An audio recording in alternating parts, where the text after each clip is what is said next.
Assalamualaikum warahmatullahi wabarakatuh. Kami dari kelompok 12 yang beranggotakan saya, Octavia, dan rekan saya, Inga Andena, akan mempresentasikan materi tentang biaya tenaga kerja dalam akuntansi biaya. Materi ini sangat penting karena tenaga kerja merupakan salah satu faktor utama dalam proses produksi. Selain bahan baku dan biaya overhead, kami juga akan membahas tahapan akuntansi serta sistem intensif yang digunakan untuk memotivasi karyawan.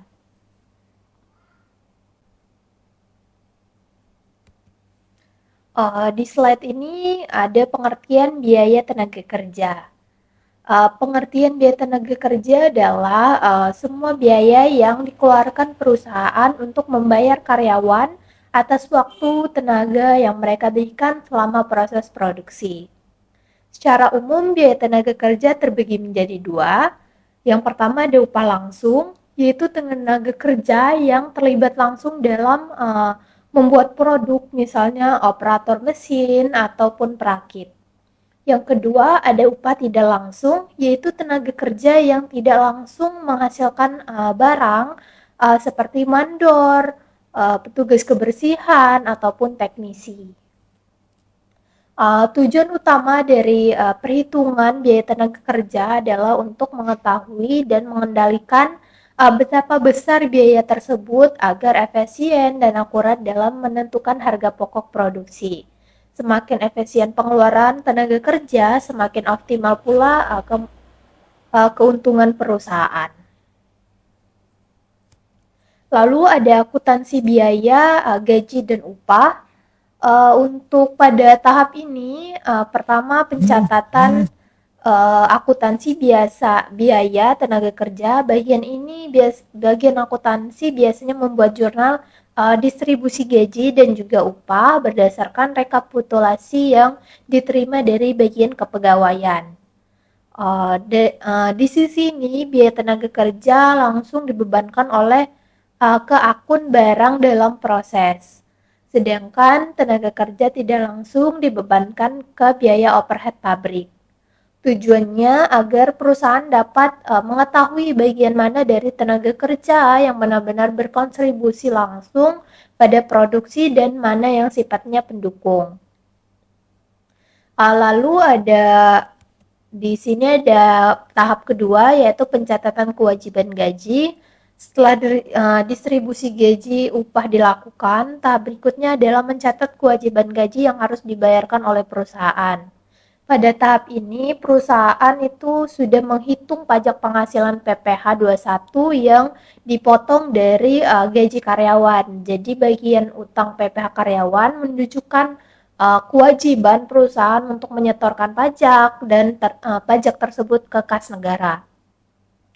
Sedangkan utang gaji dan upah itu menunjukkan jumlah yang wajib atau harus dibayarkan ke karyawan setelah potongan pajak. Seperti itu. Lalu tahap selanjutnya itu ada tahap ketiga dan keempat, pembayaran dan penyetoran pajak. Setelah kewajiban dicatat, perusahaan kemudian melakukan pembayaran gaji kepada karyawan dan juga menyetorkan pajak ke pemerintah. Di tahap ketiga ini, pembayaran gaji itu ada jurnalnya, yaitu utang gaji dan upah itu berada di debit dan juga untuk kasnya berada di kredit. Lalu untuk tahap keempat itu ada penyetoran pajak, di mana untuk jurnalnya utang PPh karyawan itu berada di debit dan juga untuk kasnya berada di kredit. Dari sisi ini terlihat bahwa perusahaan itu tidak hanya bertanggung jawab kepada karyawan, tetapi juga kepada negara dalam hal pajak penghasilan. Hal ini juga menunjukkan adanya transparansi dan juga kepatuhan terhadap regulasi keuangan. Lalu di slide selanjutnya yaitu insentif tenaga kerja. Insentif tenaga kerja ini merupakan bentuk penghargaan finansial yang diberikan kepada karyawan atas kerja yang lebih baik dari standar yang ditetapkan. Tujuan utamanya pemberian intensif ini adalah untuk meningkatkan motivasi, semangat kerja, dan juga efisiensi tenaga kerja. Ada dua sistem utama insentif yang umumnya digunakan. Yang pertama itu ada strike price work plan atau sistem upah berdasarkan jumlah unit yang dihasilkan dengan jaminan upah minimum per jamnya. Yang kedua itu ada Tailor Differential Price Rate Plan atau sistem dengan tarif upah yang berbeda tergantung pada tingkat produktivitas karyawan tersebut. Untuk strike first work plan ini biasanya dalam sistem ini upahnya dihitung berdasarkan banyaknya unit yang diproduksi, tetapi tetap ada jaminan upah pokok per jamnya. Misalnya waktu standarnya tuh di 5 menit per unit, berarti 12 unit ini dalam 12 unit itu per jamnya. Lalu ada upah pokok di mana 600 rupiah per jam, dan berarti untuk tarifnya ini per unitnya itu 50. Uh, Artinya semakin produktif seorang karyawan, semakin besar pula upah yang mereka terima. Sistem ini nih sangat efektif untuk memacu semangat karyawan tanpa mengurangi rasa aman karena upah minimum tetap dijamin seperti itu. Lalu ada Tailor Differential Rate Plan. Uh, ini sistem ini sedikit berbeda karena memberikan tarif upah yang berbeda untuk tingkat hasil yang berbeda pula. Misalnya upah normalnya itu di 4.200 per hari, di mana 7 jam kerja, standarnya ini 12 unit per jam, dan tarif normalnya itu di 50 per unit. Dalam Tailor Plan ini, jika outputnya kurang dari 14 unit per jam, maka tarifnya ini menjadi 45 per unit. Namun, jika outputnya ini sama dengan 16 unit per jam, maka tarifnya juga akan menjadi 65 per unitnya. Artinya, pekerjaan yang berpotensi lebih banyak akan mendapatkan jumlah yang lebih besar pula. Sistem ini juga bisa kita sebut dengan prinsip lebih produktif, lebih tinggi pendapatannya, seperti itu. Lalu untuk slide selanjutnya akan dijelaskan oleh rekan saya, Inga Andena. Oke. Untuk di slide yang berikutnya, ini ada intensif. Intensif itu ada tambahan pendapatan untuk mendorong produktivitas kerja karyawan. Di mana intensif ini diberikan agar karyawan bekerja lebih efisien dan mencapai target produksi. Untuk intensif ini dapat diberikan berupa bonus, premi, atau upah berdasarkan hasil kerja. Slide berikutnya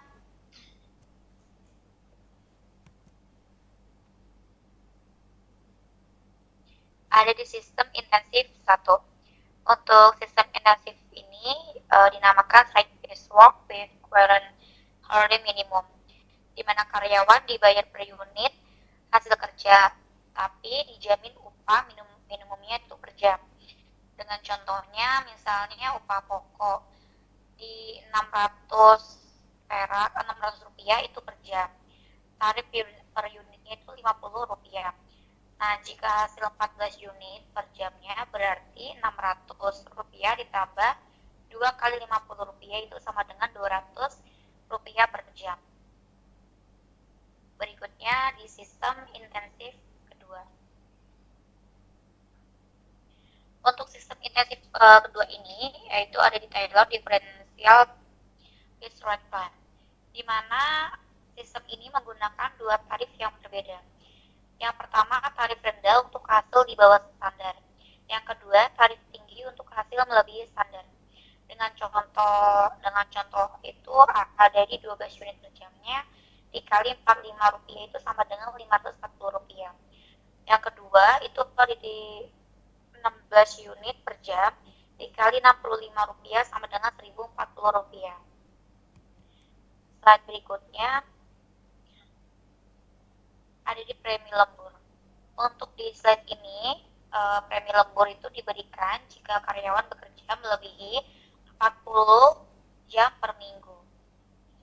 Dengan kata lain, premi lembur itu 50% dikali tarif upah biasa. Dengan contoh, 40 jam dikali Rp600 itu sama dengan Rp24.000. Untuk 4 jam lembur itu dikali Rp600 sama dengan Rp2.400. Nah, untuk premi 4 jamnya dikali Rp300 sama dengan Rp1.200. Untuk total keseluruhan upah itu sama dengan Rp27.000. Slide berikutnya ada di biaya tenaga kerja lainnya. Untuk biaya tenaga kerja lainnya ini ada dua, ada biaya setup dan juga waktu menganggur. Untuk biaya setup itu biaya persiapan produksi seperti mengatur mesin, alat, dan juga bahan. Nah, untuk di biaya setup ini biasanya dapat dicatat sebagai BPKL atau biaya tenaga kerja langsung, BOP, biaya overhead, atau dibebankan ke pesanan tertentu. Untuk yang waktu menganggur atau idle time, waktu menganggur ini terjadi karena mesin rusak, bahan kurang, atau gangguan lain-lainnya. Untuk di waktu menganggur ini, biayanya dicatat sebagai biaya overhead pabrik atau BOP, bukan biaya langsung. Slide berikutnya, untuk kesimpulan dari presentasi ini, intensif dan premi lembur itu merupakan cara efektif untuk meningkatkan produktivitas karyawan.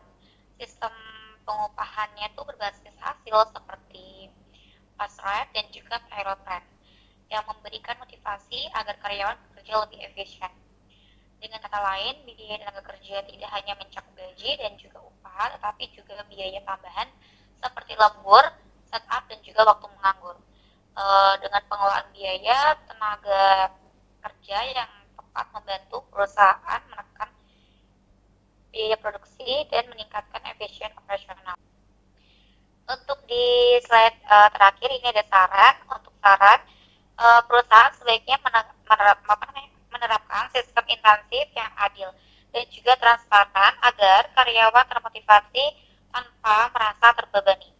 Nah, untuk pengawasan terhadap waktu menganggur atau idle time perlu juga ditingkatkan untuk mengurangi pemborosan biaya. Manajemen harus rutin meninjau kembali struktur upah dan sistem bonus agar tetap sesuai dengan produktivitas dan kondisi perusahaan. Dengan kata lain, perencanaan biaya tenaga kerja sebaiknya disusun dengan pendekatan akuntansi biaya yang akurat guna mendukung pengambilan keputusan yang efisien. Sekian presentasi dari kami kelompok 12. Terima kasih. Assalamualaikum warahmatullahi wabarakatuh.